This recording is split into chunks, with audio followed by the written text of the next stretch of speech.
காக்கணும் பூமியிலே பெருமழை பெய்தது.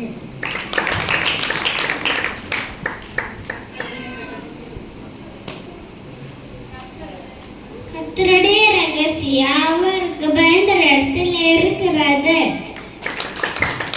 நீதிமான்களை கர்த்தருக்குள் களி கூறுங்கள், துதி செய்வது செம்மையானவர்களுக்கு தகும். சுரமண்டலத்தினால் கர்த்தரை துதித்து 10 நரம்பு வீணையினாலும் அவரை கீர்த்தனம் பண்ணுவேன். சங்கீதம் 33:1-2.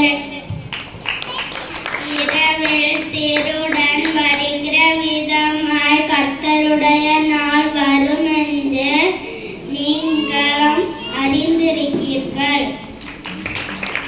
கர்த்தர் நியாயத்திலும் நீதியிலும் பிரியப்படுகிறார். பூமி கர்த்தருடைய காருண்யத்தினால் நிறைந்திருக்கிறது. சங்கீதம் 33:5. சங்கீதம் 47:6. உன் நீதியை வெளிச்சத்தை போலவும் உன் நியாயத்தை பட்ட பகலை போலவும் விலக பண்ணுவார். மனுஷருடைய நாட்கள் புல்லுக்கு ஒப்பாய் இருக்கிறது. வெளியின் புஷ்பத்தை போல் பூக்கிறான்.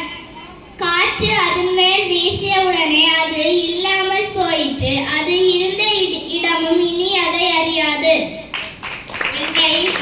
உன் கை செய்யும் வேலைகள் எல்லாம் உன் தேவனாகிய கர்த்தர் உன்னை ஆசீர்வதிப்பார். பயப்படாதே, உன்னை மீட்டுக் கொண்டேன், உன்னை பெயர் சொல்லி அழைத்தேன், நீ என்னுடையவன். ஏசாயா 43:1. கர்த்தர் நல்லவர், இக்கட்டு நாளிலே அரணான கோட்டை, தம்மை நம்புகிறவர்களை அறிந்திருக்கிறார். நாகும் 1:7.